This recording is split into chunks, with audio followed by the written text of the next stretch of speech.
এই পৃথিবীর মাটিতে সবথেকে নাম জপ বেশি করতো বাবা নামাচার্য হরিদাস ঠাকুর।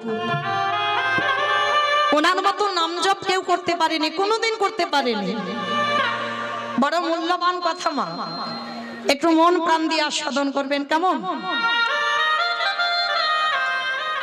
এই যে হরিদাস ঠাকুর প্রতিনিয়ত যেখানে সিদ্ধ বকুল গাছ আছে, তখন বকুল গাছের জন্ম হয়নি, বকুল গাছে জন্মাবার আগে হরিদাস ঠাকুর প্রতিনিয়ত ওখানে বসে বসে নাম জপ করত।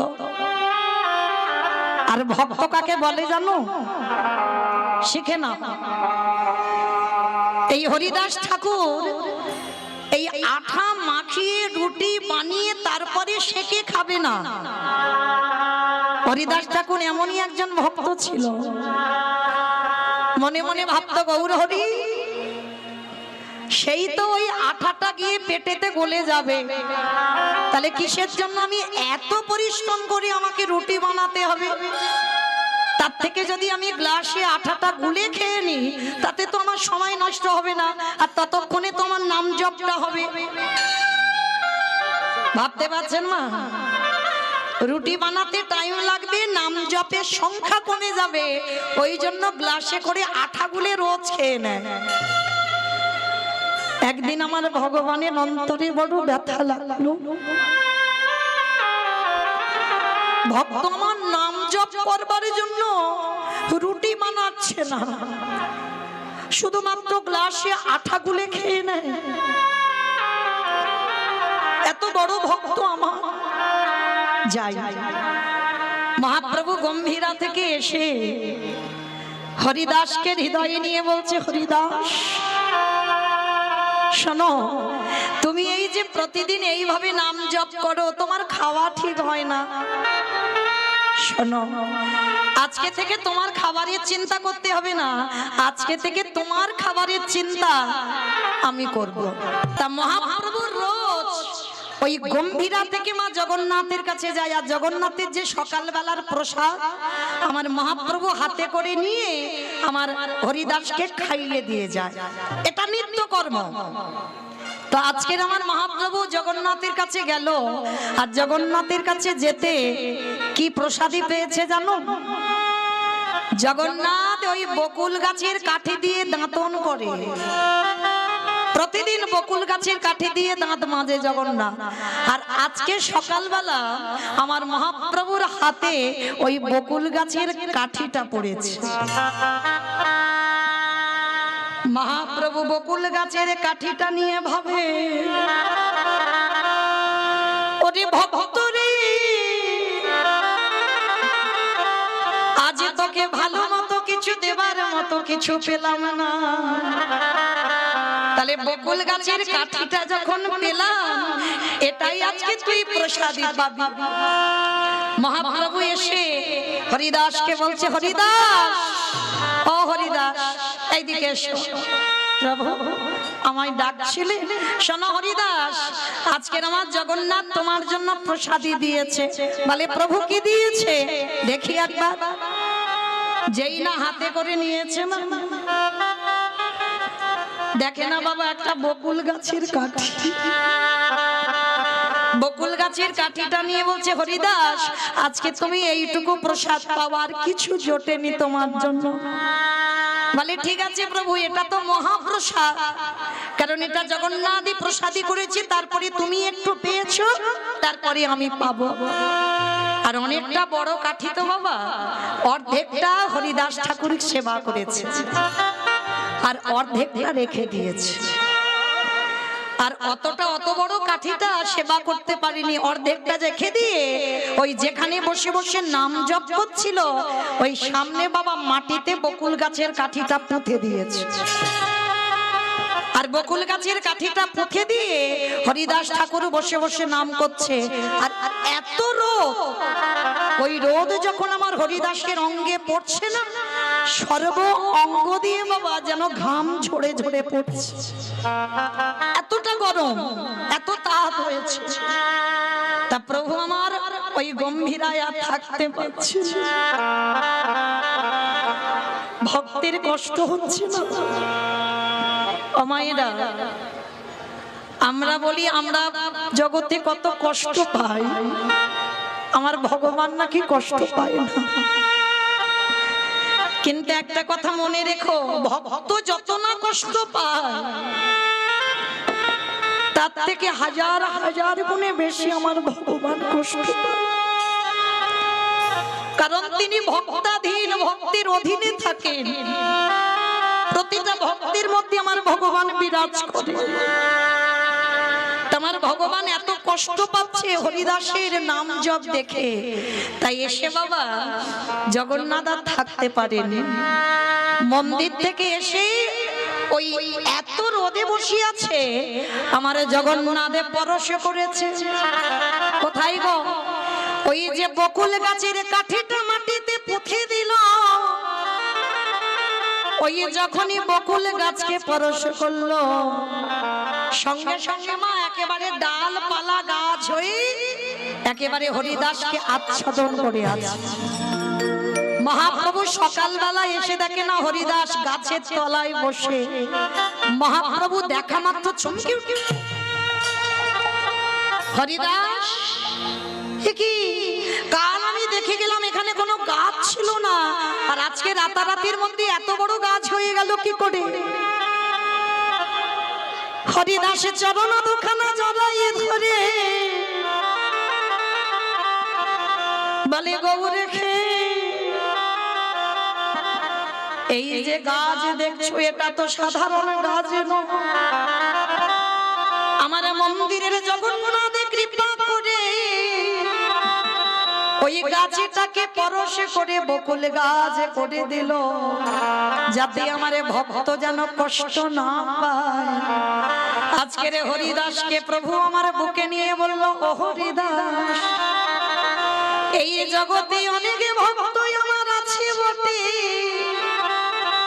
কিন্তু শোনো শোনো হরিদাস, তোমার মতো করে প্রেমে দিয়ে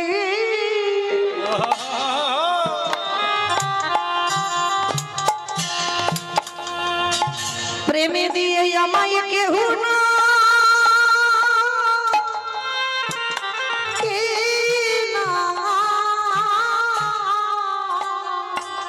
সবাই মন্ত্রে তন্ত্রে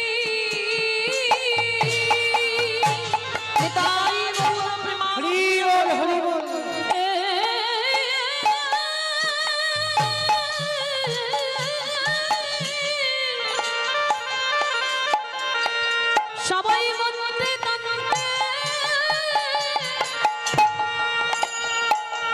ডাকে মাতে,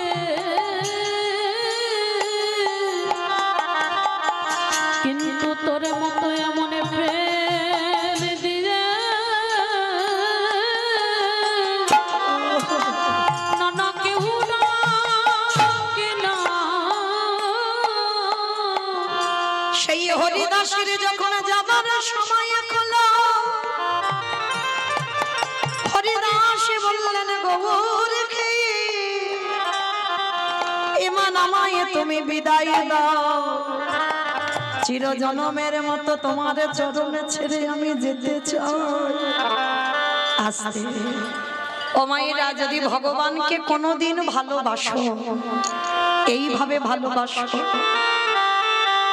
তুমি ভগবানকে ছেড়ে চলে যাবে, কিন্তু আমার ভগবান কোনোদিন ভক্তকে ছেড়ে যায়। আর যদি কোনোদিন ভগবানের কাছে কিছু চাইবার থাকে, আমি অধম বাবা, আমি ভজনেরও কিছু বুঝি না, যদি কোনোদিন কিছু চাইবার থাকে ভগবানের কাছে, একটাই বস্তু চাইবে। কি চাইবে জানো? বিজয় সরকার একটা গান লিখেছে বাবা, এই বিজয় সরকারের গানের ভাষাগুলো একটু শ্রবণ করবেন। তোমার নামে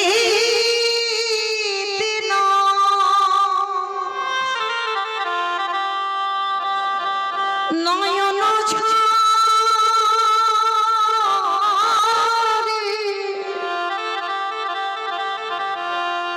প্রেম মমনা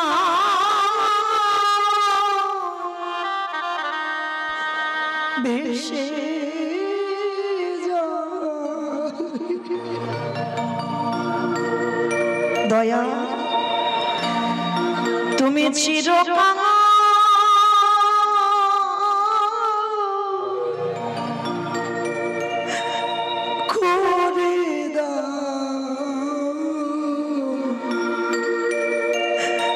করে দাও ধরা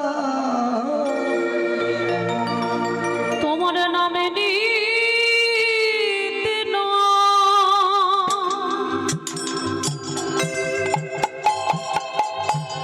নয়ন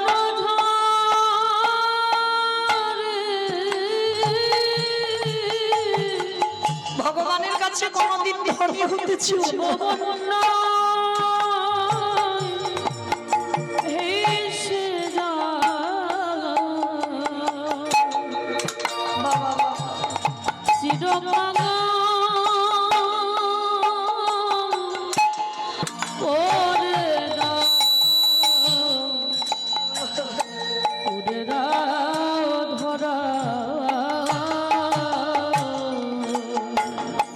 মায়েরা এই ভাষাটা একটু শ্রবণ করবেন। বিজয় সরকার কি বলছে?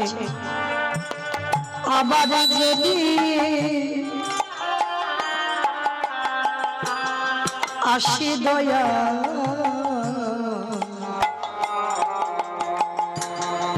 এ ভব সংসারে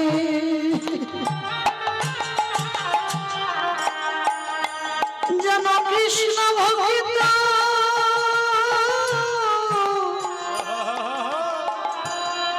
মায়ের গরিবে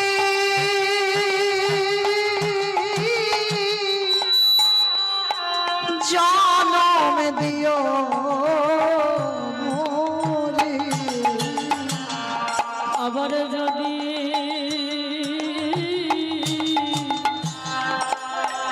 আসি দয়া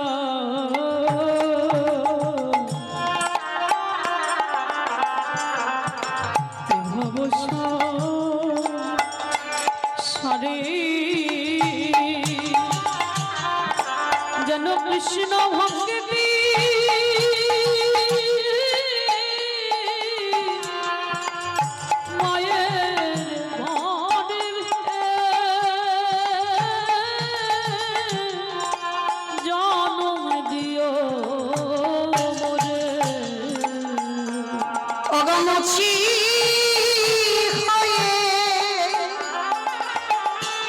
দয়াল আমি সুচি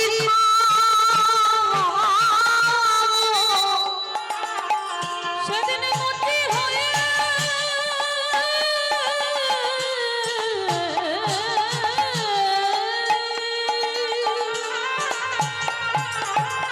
দয়াল মতি হয়ে আমি সুচি হব আমার মনে যদি অনুরাগী হব চিরকাল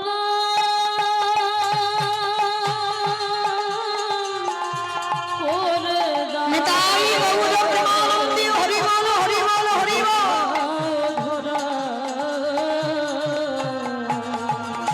আস্তে তাহলে মাইরা ভগবানের কাছে যদি কোনোদিন কিছু চাইতে হয় ভগবানের কাছে এটাই চেয়েও যে সারা জীবন যেন আমি কাঙালি হতে পারি।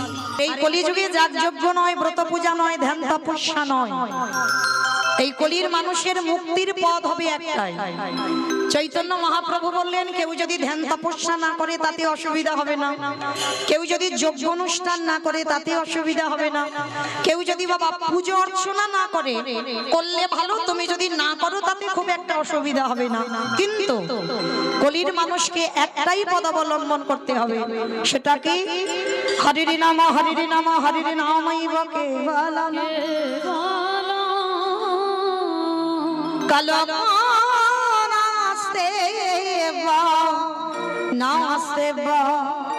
নাস্তে গতির গতির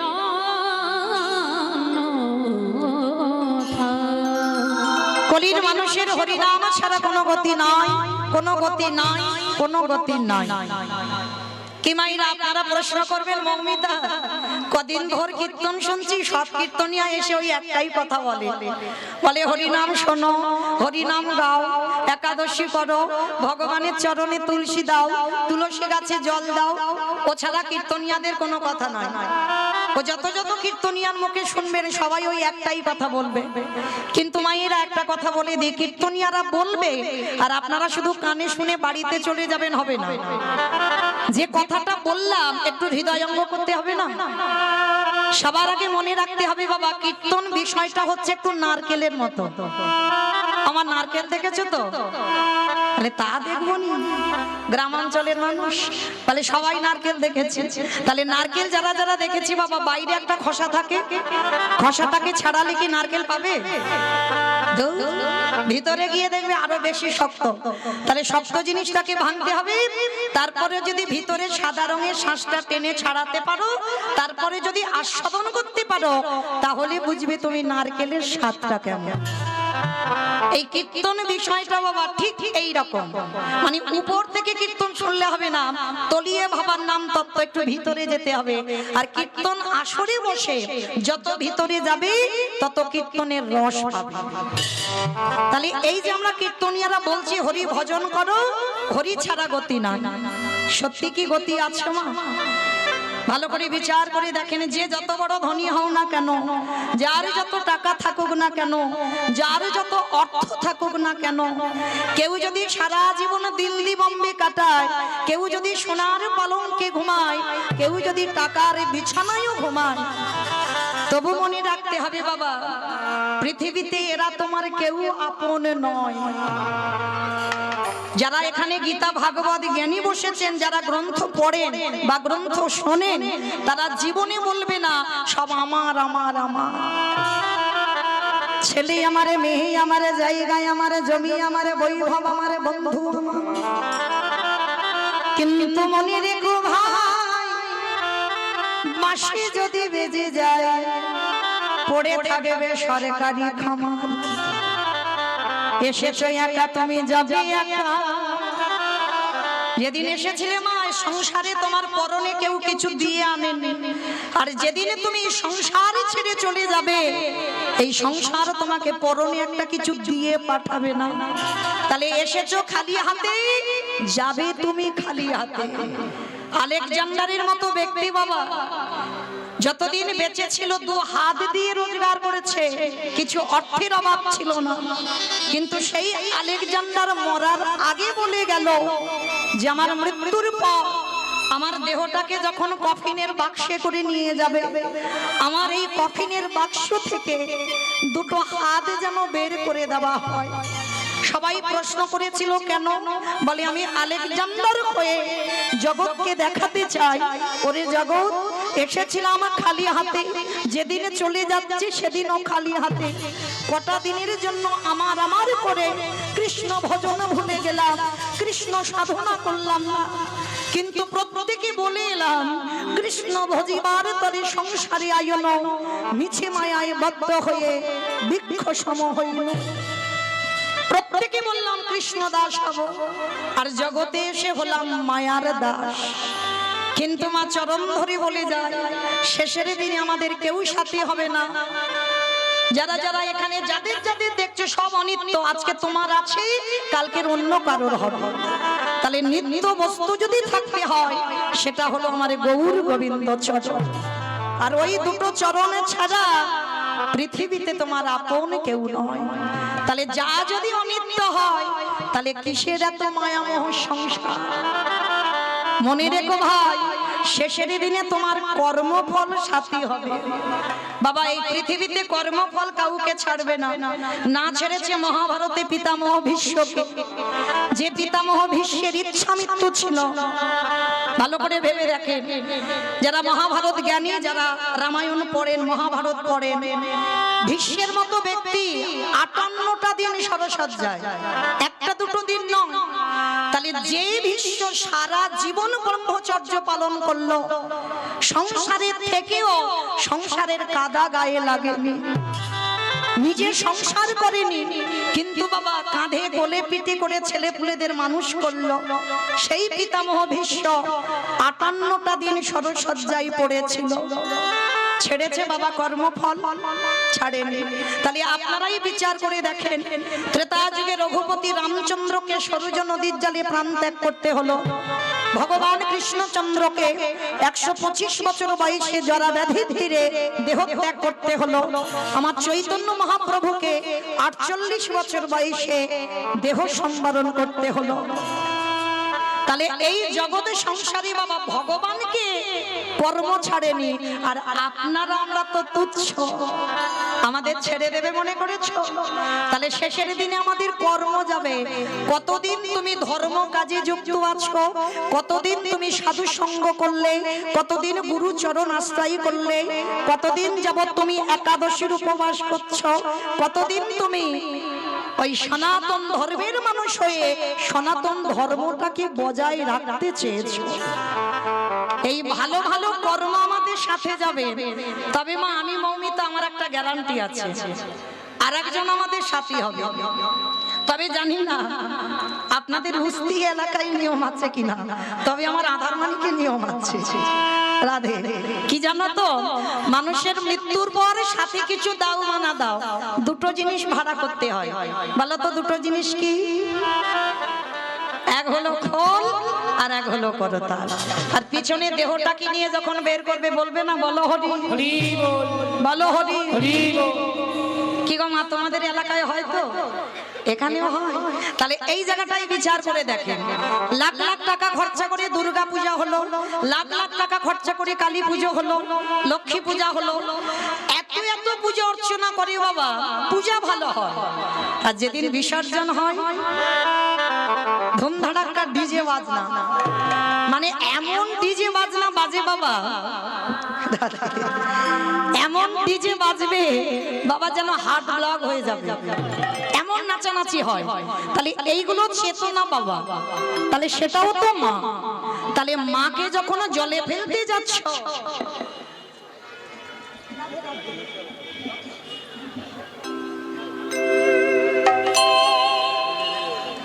উলুধ্বনি উলুধ্বনি, আমি ঋণী।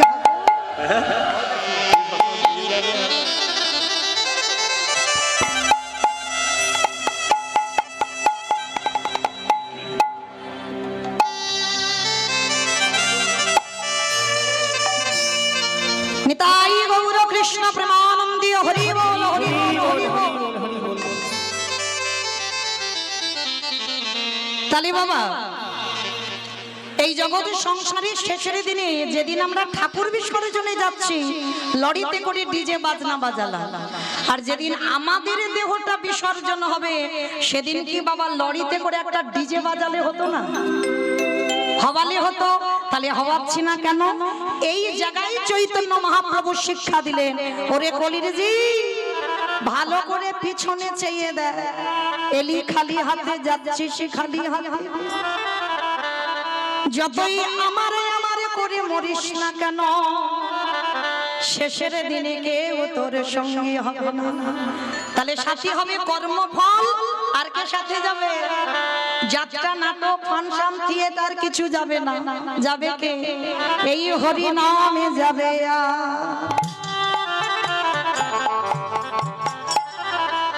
আমাদের পচা দেখো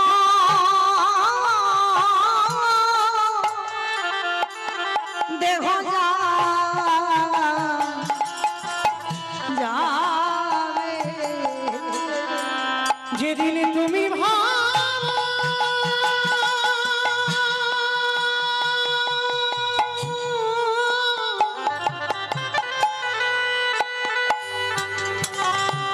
যেদিন তুমি ভাবো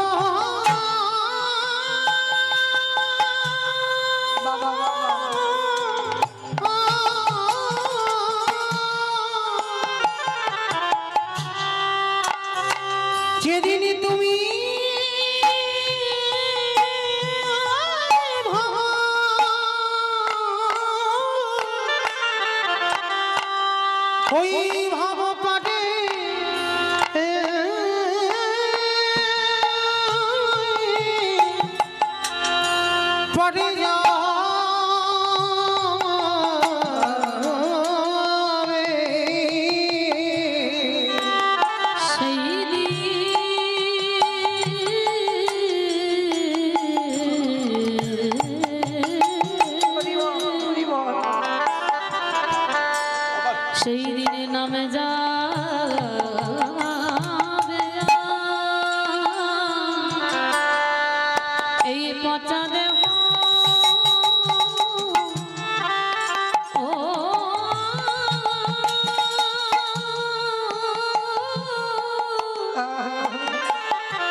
তাহলে চলেন আজকের আমরা সবাই যাব শ্রীধাম নদিয়া নবদ্বীপ ধাম। কি মাইরা নদিয়াতে না গেলে বাবা কীর্তন হবে না। সে যত বড় বড় কীর্তনীয় আসুক না কেন, নদিয়ায় যদি আমার গৌরকে ডাকা না হয় কীর্তন হবে না। কেন না, সংকীর্তন পিতা শ্রীকৃষ্ণ চৈতন্য, সংকীর্তন যজ্ঞে তারে যেই ভজে সেই বড় ধন্য। তাহলে যাতে আমাদের সবার মঙ্গল হয়, মঙ্গলের জন্য চলেন একটু নদিয়ায় যাব। কি মাইরা সবাই নদিয়ায় যাবেন তো? সবাই যাবেন? বাহ, চলো একটু ঘুরে আসি। তবে দেহগুলো নিয়ে রাত্রিবেলা যাব না, দেহ থাক, মনগুলো নিয়ে যাব সুরধনী গঙ্গায়। আর সুরধনী গঙ্গায় গিয়ে দেখব সত্যতে নারায়ণ, ত্রেতাতে রাম, দ্বাপরে কৃষ্ণ, কলিতে হলো গৌরাঙ্গ। আর যেদিন আমার প্রভু নদিয়ায় এসেছিল, নদিয়ার অবস্থাটা কেমন ছিল জানো? বৈষ্ণব মহাজনেরা বৈষ্ণব পদ লিখছে বাবা, কত সুন্দর কথা দেখো। ওগো নদিয়া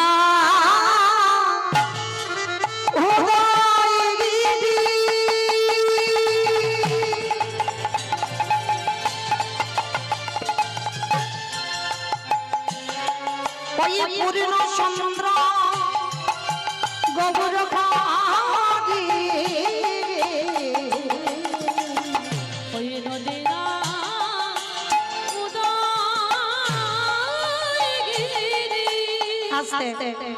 আগে একটু কথা বলেনি মা, ঝগড়া করতে গেলে প্রথমে করে নেওয়া ভালো, আর মাঝ রাস্তায় গিয়ে তো মারামারি হয়ে যাবে। তাহলে আগে করে নি। এই কীর্তন শুনতে গেলে আমার প্রভুর জন্য একটু কাজকর্ম করতে হয়। আর বিশেষ করে আপনারা জানেন তো, এখনো কিন্তু দামোদর ব্রতর মাসে বসে আছে, বড় ধন্যাতি ধন্য মাস। তাহলে এই ধন্যাতি ধন্য মাসে কীর্তন আসরে বসে প্রভুর জন্য কর্ম করব। সে কর্মগুলো কেমন হবে? বসে বসে ঘুমাতে হবে। আজকে শেষ দিন, কালকে থেকে কেউ জ্বালাবে না। তাহলে আজকের ঘুমাবে না। তিনটে ধ্বনি, শঙ্কর ধ্বনি, উলুর ধ্বনি। আর যাদের যাদের হাতগুলো এসেছে না, আজকের হাত এসেছে, কারণ আজকের ওই যে খিচুড়ি প্রসাদ আছে, আজ এসেছে। কই দেখি যাদের যাদের হাত এসেছে একবার দেখাও।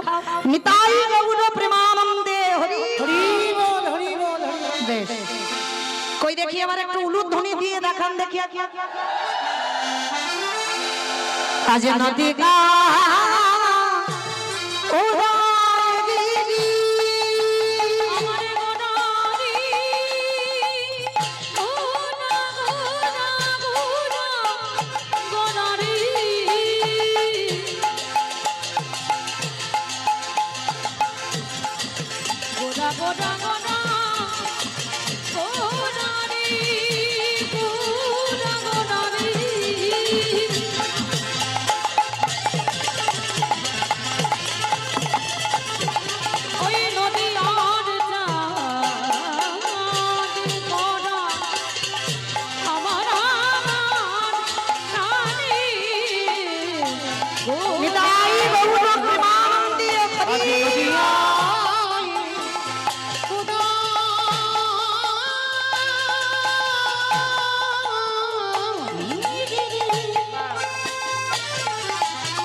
হইল জুলা কৃপা করে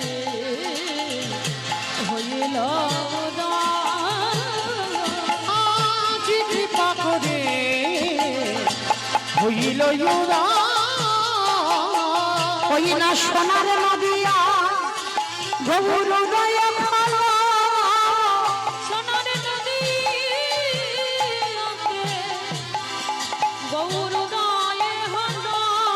ওই না রাধা প্রেমে আস্বাদিতে এই গলির জীবে উদ্ধারিতে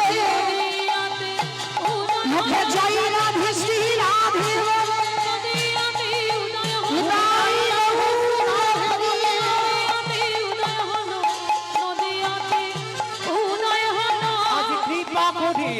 হইল।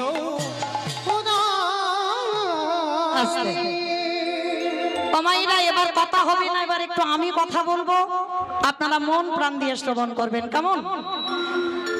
এই যে নদিয়ার মাটিতে আমার চৈতন্য মহাপ্রভু যুগ ধর্ম প্রবর্তক নাম সংকীর্তন, চারি ভাব ভক্তি দিয়া নাচাই ভুবন।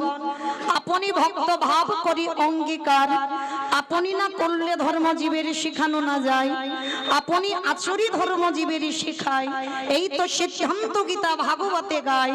এই মতো কলিকালে প্রথম সন্ধ্যায় অবতীর্ণ হলেন কৃষ্ণ আপনি নদিয়ার। নিতাই গৌর হরি বল হরি ভগবান জগৎকে বোঝাতে চাইলো নিজে কিন্তু ভক্ত হয়েছে। মা চৈতন্য মহাপ্রভু ভগবান হয়ে কিন্তু নদিয়ায় আসেনি, ভক্ত হয়ে নদিয়ায় এলো। আর ভক্ত হয়ে নদিয়ায় এসে নিজে ভক্ত হয়ে সমাজকে শেখালো, ওরে কলির জীব, আমি বিশ্বের স্রষ্টা মালিক ভগবান হয়ে আমি যে কর্ম করছি তোরা আমাকে দেখে সে।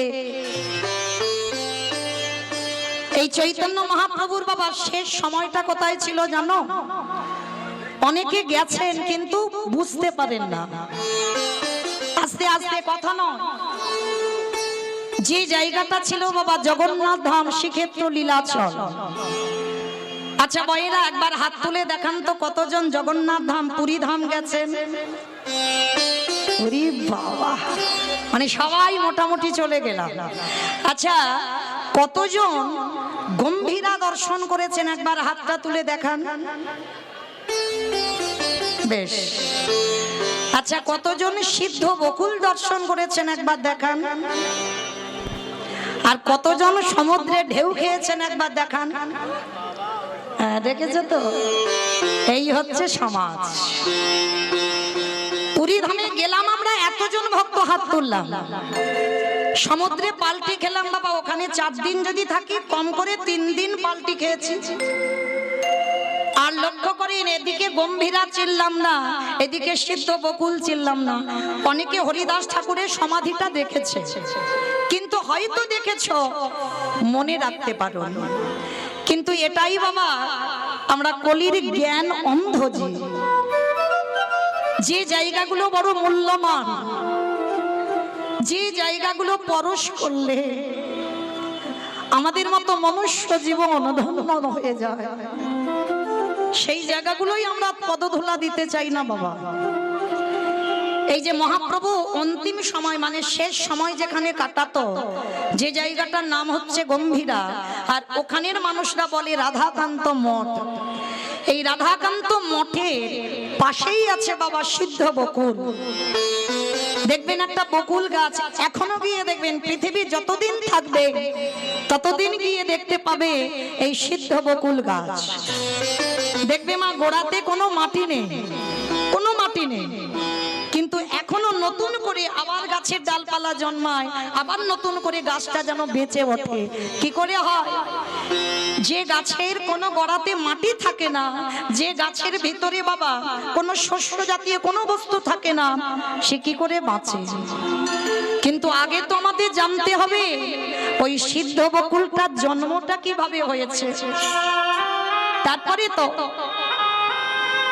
এই সিদ্ধ বকুলের জন্ম যেমন তেমন ভাবে হয়নি বাবা। ওহে গৌর হরি, এই জগতের সংসারের মাঝে আমার মতো পাপী, আমার মতো অধম, হে জগতে আর কেউ না। গৌর হরি, তুমি আমার জন্য খাবার দেবে প্রতিদিন? বলে হ্যাঁ। যে আমাকে চাই তারই আমি চাই, যে আমারে না চাই আমি তারই না চাই। এই জগতের সংসারের মাঝে আমার চরণে যে জন দেহ মন প্রাণ সমর্পণ করে, এই পৃথিবীতে তার হয়ে যদি কেউ না থাকে, আমি ভগবান হয়ে তার হয়ে যাব। যে জন কৃষ্ণ বলে